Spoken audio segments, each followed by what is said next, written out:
A man who cannot master himself is a man who will inevitably be mastered by others. This is a law older than governments, older than armies, older than money itself. Discipline begins with understanding that if you do not chain your own impulses, the world will put a chain around your neck, and it will not be a soft one. Every moment you surrender to laziness, indulgence, anger, or distraction, you hand over a piece of your sovereignty to someone who is sharper, colder, and more ruthless than you. They will spot the weakness you try to hide, and they will exploit it. It will not matter how good your intentions were, how noble your dreams were, or how loudly you cried about fairness. In the end, you will be ruled. Discipline is not merely a virtue, it is your shield in a hostile world. A man who disciplines his appetites can choose his battles. A man who disciplines his time can outlast his rivals. A man who disciplines his emotions can see clearly while others are blinded by rage or seduced by pleasure. To master discipline is to hold the reins of your own fate. Without it, you are no more than a pawn on someone else's chessboard, moved according to their strategy, sacrificed according to their ambitions. The beginning of discipline is bitter. It tastes like deprivation. It feels like walking against the storm with no shelter in sight. But it is in this very resistance that your soul hardens into something unbreakable. Those who demand that life be easy and comfortable never understand why they are always at the mercy of those who demand more from themselves. Look around. You will find that those who exercise power, those who influence decisions, those who set the terms of victory and defeat, are almost always those who mastered themselves when others chose the easy road. Discipline is not something you are born with. It is carved out of discomfort, pressed into shape by necessity, and sharpened by repeated exposure to hardship. Control is an ugly word to the weak. They hear it and think of tyranny and oppression. But the wise understand that control begins with the self. If you cannot say no to another drink, another wasted hour, another excuse, then you will eventually be saying yes to someone else's domination. If you cannot control your mouth, you will speak words that destroy your opportunities. If you cannot control your desires, you will make foolish choices that chain you to the lowest stations in life. Self-control is the root of all real freedom. It is the invisible crown that marks the difference between the rulers and the ruled, the predators and the prey. This mastery is not granted by wish or prayer. It is seized, it is practiced every day in small, unseen battles. The decision to rise when you feel tired, the refusal to respond to insult with impulsive rage, the choice to delay gratification when every nerve in your body screams for immediate pleasure. Each of these moments forges links in a chain of command you place around yourself. It is a strange paradox. To become free, you must first bind yourself. Those who seek only to indulge themselves become slaves to their impulses, and by extension, to everyone who knows how to manipulate those impulses. Once you understand this, discipline ceases to be a chore and becomes a strategy. It is no longer about suffering through unpleasant routines. It becomes a form of power, a way of building walls around your mind and soul that keep your enemies at bay. Discipline sharpens your judgment, strengthens your endurance, and shields you against the poisons of envy, bitterness, and fear. It creates a distance between you and those who flail helplessly against the currents of life. There is no lasting success, no true authority, without first conquering yourself, even in the smallest domains, your home, your relationships, your finances. The man who rules himself rules his world. 25 minutes a day, focused and disciplined, is not merely a practice, it is a revolution. It is the secret architecture of empires built in silence and revealed only when the rest of the world is too weak to resist. Master yourself, and you will never again be helpless. Fail to do so, and your life will be shaped by those who did not. conclusion of the entire speech in a world where excuses multiply like weeds and weakness is celebrated as authenticity, discipline is the only true rebellion. 25 minutes of ruthless, focused effort each day is enough to separate you forever from the masses who drift wherever the winds of pleasure and fear push them. Discipline is not given, it is taken. It is not taught, it is seized. No one will hand you self-mastery, and no one can steal it once it is yours. The one who dominates himself cannot be dominated by another. The one who commands himself becomes the architect of his own fate. The next 25 minutes are not just another fragment of your day. They are your battlefield. Conquer them, and you conquer yourself. Conquer yourself, and you master the world. The greatest threat to discipline is not hardship, nor fear, nor even defeat. It is pleasure. It is the subtle, smiling enemy that whispers in your ear when you are most vulnerable. Pleasure is a master of disguise. It presents itself as a reward, as a small harmless indulgence, as a well-earned break. But behind its soft face is a dagger aimed at your willpower. Every empire of discipline that has ever crumbled began with one man choosing comfort over conquest, ease over effort, the sweet poison over the bitter medicine. Pleasure does not strike like a sudden storm. It seeps in like a slow fog, dissolving the edges of your ambition, softening the sharpness of your focus, until you no longer remember the fire you once carried. The man who makes pleasure his god will find himself kneeling before it in chains. The pursuit of immediate gratification trains the mind to abandon long-term purpose for short-term sedation. It teaches the body to expect rewards without labor. It teaches the soul to accept weakness as its default state. Every act of surrender to unnecessary pleasure strengthens the hold it has over you. The taste of it becomes familiar, then irresistible, until the very idea of denying yourself even the smallest indulgence feels like cruelty. The enemy of your destiny is not out there in the world. It is in the quiet moments when you allow yourself to believe that the goal can wait because the comfort of now is too sweet to refuse. There is no easier man to control than the one addicted to pleasure. He can be bought, threatened, distracted, and manipulated with little effort. Promise him ease, flatter his vanity, offer him the illusion of safety, and he will surrender his freedom without a fight. This is why those who seek real power must become warriors against their own appetites. They must learn to view pleasure with suspicion, to treat it not as a right but as a trap, to regard every indulgence as a potential weapon turned against their higher purpose. To master discipline, you must train yourself to desire something greater than the passing sweetness of the moment. You must choose the slow, cold, painful climb to mastery over the effortless fall into mediocrity. Pleasure, when controlled and rationed, can be a tool. It can be used to reward strategic victories, to recharge for the next battle. But when pleasure becomes the goal rather than the reward, it consumes everything. It turns kings into beggars and warriors into slaves. The first surrender is small, a skipped workout, a missed deadline, a lazy excuse, but the chain reaction it triggers is massive. Discipline is built on momentum, and once broken, it is difficult to rebuild. Each time you give in to unnecessary pleasure, you reinforce the belief that you are weak, that your mind can be overruled by your cravings, that your future can be sacrificed for a momentary thrill. The true masters of discipline do not hate pleasure, they respect its power. They understand that it is a tool that must be wielded, not a master that must be served. They delay it, deny it, and when necessary, destroy it. They do not seek the path that feels good today, they seek the path that builds strength for tomorrow. They understand that greatness is not won on days when life is easy, but on days when every fiber of their being screams for rest, for distraction, for indulgence, and they say no. That refusal is the hammer that forges unbreakable will. That resistance is the training ground of kings.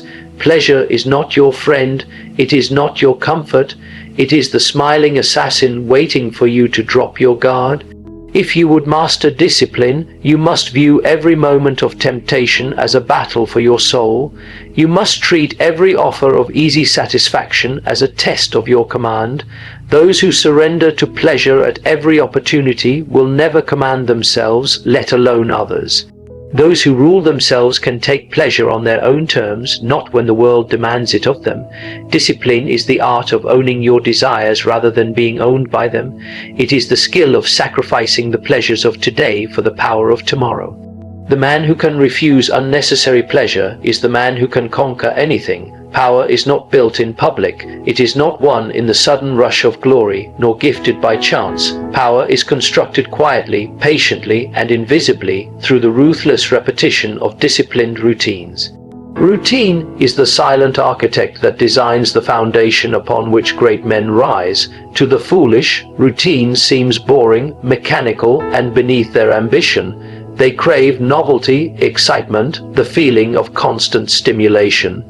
But to the wise, routine is recognized for what it truly is, the invisible machinery that grinds away weakness, sharpens mastery, and builds the unshakable fortresses of success. The man who neglects his routine leaves his future to rot. Every day that slips by without structured action is a day where he falls further behind the enemies he cannot yet see. Every morning wasted, every task delayed, every moment surrendered to aimlessness adds another crack to the foundation of his power. A man without routine is a man without strategy, drifting like a leaf in the winds of other people's agendas. His emotions dictate his actions, his cravings dictate his priorities, and when the decisive moment comes, he will find that he has no strength to act because he spent his strength on nothing. Routine, however, disciplines your instincts and enslaves your distractions. It trains the body and mind to serve your will even when you do not feel like it. It makes excellence automatic and builds resilience where once there was hesitation. A strict, relentless routine turns your time into a weapon and your energy into a storm. It makes you immune to the petty dramas, fleeting pleasures, and minor obstacles that paralyze those without order. Every repetition of a disciplined habit sharpens your abilities and hardens your spirit until action becomes your second nature and doubt has no place to root. Most men fail not because they lack dreams, but because they lack the structure necessary to reach them. Dreaming is easy, building is brutal. The empire of your future is built not on moments of brilliance, but on monotonous repetitions that few will see and fewer will applaud. The training when no one is watching, the disciplined writing when no one is reading, the patient saving when no one else is sacrificing. This is the work of the invisible hand called routine. It is the slow, grinding march of consistency that breaks down walls, wears down resistance, and opens doors that genius alone cannot touch. Routine removes the burden of choice. Choice is a currency too easily squandered. If every morning you must decide whether you will rise early or sleep in, whether you will train or laze, whether you will work or drift, you are already losing battles you should have automated. Routine saves your willpower for greater wars. By embedding discipline into your daily rituals, you create a system where your body moves towards success without waiting for your mind to argue. Your life becomes a battlefield where you command every movement, every hour, every ounce of your energy. The weak view routine as a prison. They rebel against it, believing that freedom is the ability to do as they please whenever they please. But true freedom is not living without rules. It is living under rules that you have chosen and enforced upon yourself.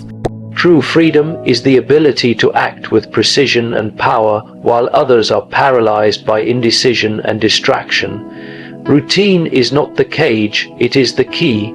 It liberates you from the chaos of impulses that enslave the undisciplined masses. It transforms your ambitions from distant hopes into inevitable realities. The enemy hopes you will forget this. The enemy hopes you will chase novelty, abandon structure, and waste your mornings, for then you will be soft and easily broken when the true contest begins. Those who rule, whether in business, in politics, or in war, are rarely the ones who made the loudest noise or the grandest gestures. They are the ones who committed to their routines in silence and forged themselves into weapons while the world slept. They are the ones who understood that real power is built one quiet, disciplined morning at a time, over and over, until even fate itself bends under the weight of their persistence. Routine is the architect of your future power. It does not care whether you feel inspired. It does not wait for ideal circumstances. It does not apologize for being repetitive. It only rewards those ruthless enough to obey it, to embrace its monotony, and to trust that over time, its architecture will raise towers that cannot be torn down by the storms of the weak. You do not need to ask for permission to build your empire. You only need to show up again and again until the world has no choice but to acknowledge the fortress you have created. The world is not fair, and it does not pretend to be. It does not reward innocence. It does not reward kindness. It does not reward wishes or good intentions. The world rewards strength, and the rarest strength of all is self-command. A man who rules his own mind, his own emotions, his own instincts, holds a power that kings have envied and empires have feared. Ruthless self-command is the hidden currency of real success, the secret weapon that separates those who are remembered from those who are forgotten. Self-command is not merely about discipline in the shallow sense of following a schedule or completing tasks. It is about total ownership of your inner world. It is about silencing the voice of fear when courage is required. It is about crushing the urge for comfort when sacrifice is necessary. It is about mastering the instincts for revenge, lust, pride, and panic that destroy weaker men. The man who can govern himself with iron will is a man who cannot be manipulated, cannot be baited, cannot be broken by circumstance. The storms of life may rage around him, but inside he remains a fortress untouched by chaos. The reason self-command must be ruthless is simple. The enemies you face, whether external or internal, are merciless. Your fears will not show you mercy. Your doubts will not wait patiently for you to gather your strength. The temptations of the world will not soften their appeal to make your path easier. If you do not meet them with greater ruthlessness, they will devour you. Sentimentality toward your weaknesses is the path to slavery. You must learn to treat your own hesitations, cravings, and fears as enemies on a battlefield, enemies to be crushed without negotiation. Look at those who rise to true positions of influence and impact. They are not the ones who made excuses for themselves. They are not the ones who allowed their moods to dictate their mission. They are not the ones who waited until they felt motivated or comfortable. They acted according to plan, not according to emotion. They pushed forward when they were tired, when they were afraid, when they were surrounded by doubt. They understood that the prize belongs not to the most talented or the most charming, but to the one who could impose his will on himself long enough to outlast the storms and the weak-hearted. The weak admire self-command from a distance, but fear to practice it. They label it harshness, they call it inhuman, they say it is unhealthy to suppress desires or to push through suffering, but understand, the world itself is harsh. Nature rewards strength and punishes weakness without apology. If you lack self-command, you will serve those who possess it. You will find yourself obeying the schedules, desires, and visions of stronger men because you could not master your own. Freedom belongs to the man who can master his body when it screams for rest, his heart when it quivers with fear, his mind when it tries to escape into fantasy. There is no gentler path to greatness. Ruthless self-command is the price of admission. If you cannot demand more of yourself than the world demands of you, you will always be at the mercy of the world's demands. The marketplace pays highest not for talent alone, but for reliability under pressure. Leadership is not given to the cleverest, but to those whose nerves do not break when everything is falling apart. Victory in business, in war, in life itself, goes to those who can hold the line internally when everything externally tells them to retreat. Every day offers a test. Every temptation to sleep a little longer, every impulse to react emotionally, every urge to quit early is a test of your self-command. Pass these tests and the world slowly begins to bend toward you. Fail them and you become just another pawn in a world built by men who chose ruthlessness over comfort. Those who are willing to impose absolute discipline on themselves earn the right to command the respect, the wealth, and the freedom that others will forever chase but never catch. Self-command is not a temporary act, it is a way of life. It is a throne you build inside your own mind, a throne from which you rule not others first, but yourself. Those who can rule themselves eventually find themselves ruling circumstances, opportunities, and outcomes. The world may not speak it aloud, but in its silent transactions of reward and consequence, it bows to the man who has conquered himself. The world cannot help but reward ruthless self-command because the world itself respects strength, not sentiment. There is no growth without pain.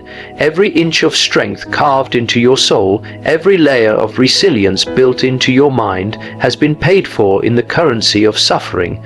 Pain is the loyal teacher the weak run from and the wise embrace. Pain tells the truth that comfort hides. Pain exposes the gaps in your armor, the lies you tell yourself, the limits you have yet to overcome. Comfort, on the other hand, is a liar dressed in silk. It whispers that you are fine as you are, that you need no further refinement, that you are entitled to peace without earning it. Comfort soothes the spirit into a slow decay, while pain sharpens it into a weapon. A man who cannot endure pain is a man who cannot be trusted with greatness, for pain is the test. It reveals who will persist when the world closes its doors. It separates those who hunger for victory from those who merely wish for it. Dreams are born in comfort, but they are only made real through pain. Every empire you see, every monument that has stood the test of time, was built by hands that bled, minds that suffered, and wills that did not bend under the pressure. Comfort creates softness, pain creates steel. Pain does not flatter you. It does not feed your vanity or stroke your ego. It humiliates you. It forces you to admit that you are weaker than you believed, that you are slower than you hoped, that you are more easily broken than you dared to think. And in that brutal revelation lies its gift, the opportunity to become stronger. The man who listens to pain, who studies it, who accepts its lessons without resentment, grows beyond the reach of those still clinging to comfort. Pain does not destroy the disciplined man, it rebuilds him. Comfort, meanwhile, is a silent assassin. It kills ambition not with violence, but with slow, invisible poison. It encourages procrastination. It rewards mediocrity. It convinces you that your future can wait, that today's ease is more important than tomorrow's triumph. It praises you for doing the minimum. It tells you that you have earned your rest long before the war is over. Comfort blinds you to the reality that everything you want is guarded by the wall of pain you refuse to climb. It deceives you into believing that discipline can be maintained without sacrifice, that mastery can be achieved without suffering.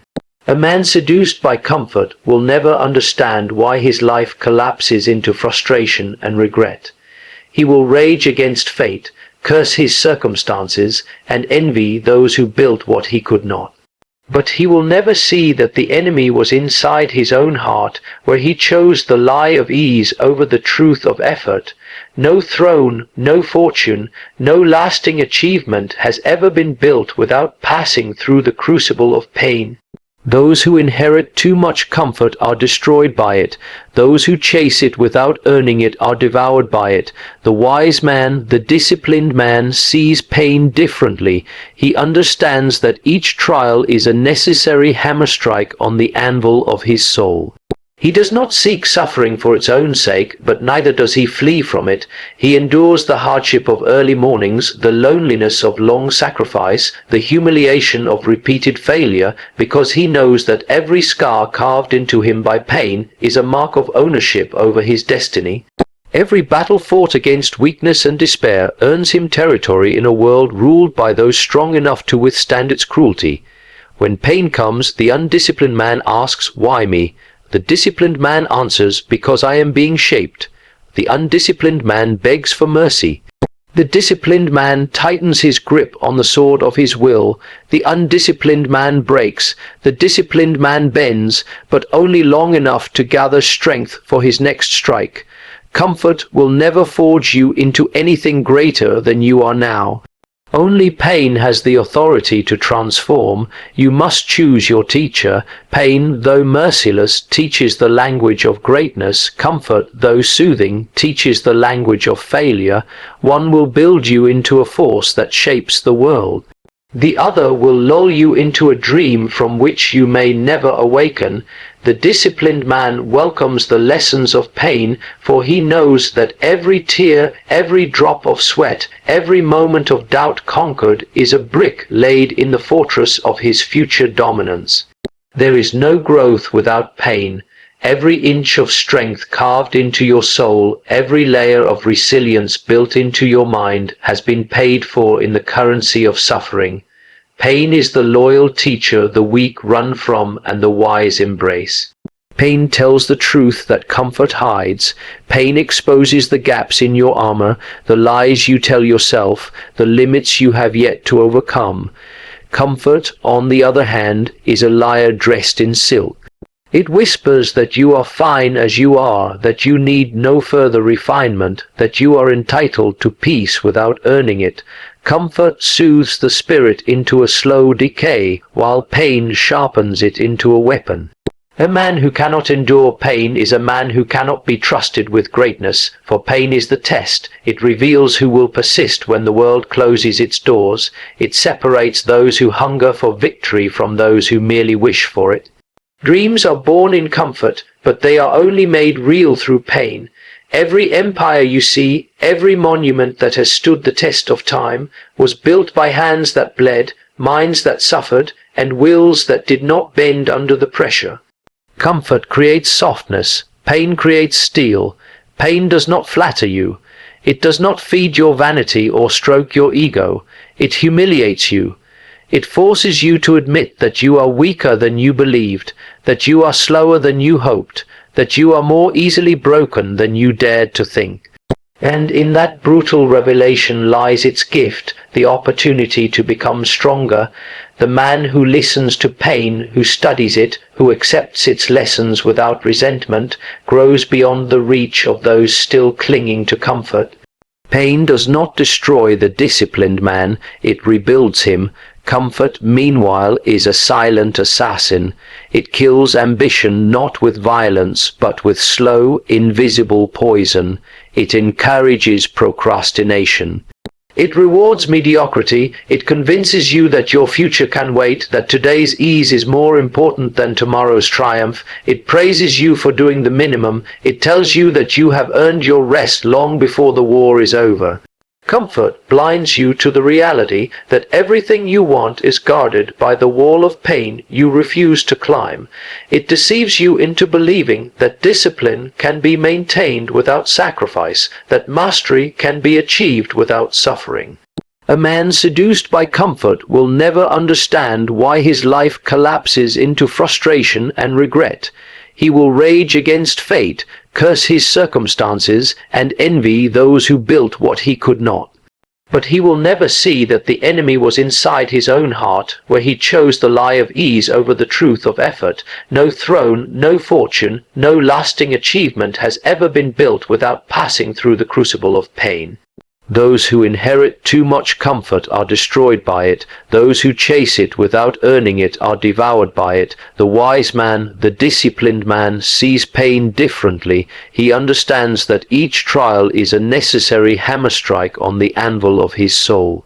He does not seek suffering for its own sake, but neither does he flee from it. He endures the hardship of early mornings, the loneliness of long sacrifice, the humiliation of repeated failure, because he knows that every scar carved into him by pain is a mark of ownership over his destiny. Every battle fought against weakness and despair earns him territory in a world ruled by those strong enough to withstand its cruelty. When pain comes, the undisciplined man asks, "Why me?" The disciplined man answers, "Because I am being shaped." The undisciplined man begs for mercy. The disciplined man tightens his grip on the sword of his will. The undisciplined man breaks. The disciplined man bends, but only long enough to gather strength for his next strike. Comfort will never forge you into anything greater than you are now. Only pain has the authority to transform. You must choose your teacher. Pain, though merciless, teaches the language of greatness. Comfort, though soothing, teaches the language of failure. One will build you into a force that shapes the world. The other will lull you into a dream from which you may never awaken. The disciplined man welcomes the lessons of pain, for he knows that every tear, every drop of sweat, every moment of doubt conquered is a brick laid in the fortress of his future dominance. Victory does not happen at random. It is engineered piece by piece, moment by moment, and the most critical piece of your personal empire is your first hour of every day. The first hour is the battlefield where the war for discipline is either won or lost. It is the silent architect of the day's momentum, the frame through which every decision, every action, every battle will be filtered. A man who controls his first hour controls his life. A man who surrenders it has already submitted himself to weakness before the enemy even appears. In that first hour, before the world's noise and demands invade, you hold the greatest concentration of personal power. If you waste it in idleness, distraction, or self-indulgence, you have declared defeat before the day's true battles even begin. Your mind is vulnerable in the early moments after waking. It is soft clay, ready to be molded into a weapon or left to decay. The disciplined man strikes early. He seizes that moment, imposes his will, and bends his body and mind into a sharpened tool long before the masses have stirred from their stupor. Understand this: every morning the world sets traps for you. Notifications, bad news, distractions, endless trivialities, all designed to fracture your focus and dilute your strength. If your first hour is consumed by scrolling, reacting, or aimlessly wandering through mental fog, your day will follow the same path: scattered, weak, conquered. But if you command your first hour with deliberate, ruthless action, training your body, planning your day, conditioning your mind, you build a fortress around your will that few forces can penetrate. The first hour is not about indulgence, it is about declaration. It is your statement to yourself and to the world that you are the master, not the servant. You do not stumble into the day hoping to survive it. You storm into it with purpose, already blooded by the small victories you have forced upon yourself. When you move your body while it still cries out for sleep, when you sharpen your mind while it still clings to the comfort of dreams, you carve deep trenches of strength into your being. You teach yourself over and over that your cravings, your laziness, your weakness will not rule you.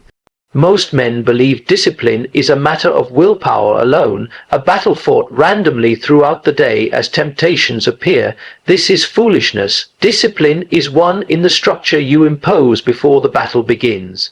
And the first hour is the strongest weapon in your arsenal because it sets the tone.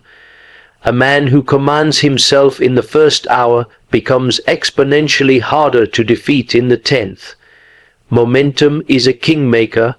It magnifies the strong and crushes the weak. Begin the day disciplined, and the victories multiply. Begin it weak, and weakness multiplies even faster. You must become merciless with how you treat this sacred hour. Guard it as you would guard a treasure, because that is exactly what it is, the treasure from which all others flow. No negotiation with your emotions, no surrender to comfort, no conversation with doubt. Rise and execute your rituals, whether training, study, strategic planning, prayer, or preparation for conquest, before your mind has a chance to rebel. Condition yourself to act immediately upon waking, to seize control before weakness can argue its case. This is not an accident, this is not a side note, this is the strategic foundation of all long-term dominance. You are programming yourself for war. Every morning discipline compounds your ability to remain focused, to resist the siren calls of pleasure and fear, to impose your will on an unruly world. Every morning failure feeds the growing cancer of defeat inside you. There is no neutrality here. You are either conquering your mornings or you are being conquered by them. You will not always feel victorious. Some mornings you will rise heavy with doubt, burdened with exhaustion, disgusted with your circumstances. This does not matter. Victory is not feeling good. Victory is acting according to your higher law even when everything inside you begs for surrender. The man who can command himself through the fog of his worst mornings is a man no enemy can easily break. Control your first hour, and you will find that control spreading like wildfire into your second, your third, your entire day, your entire life. You will act not out of reaction, but out of deliberate force. You will no longer be a leaf tossed by the chaos of the world. You will be the storm itself, moving forward with an inevitability that lesser men can only watch and envy.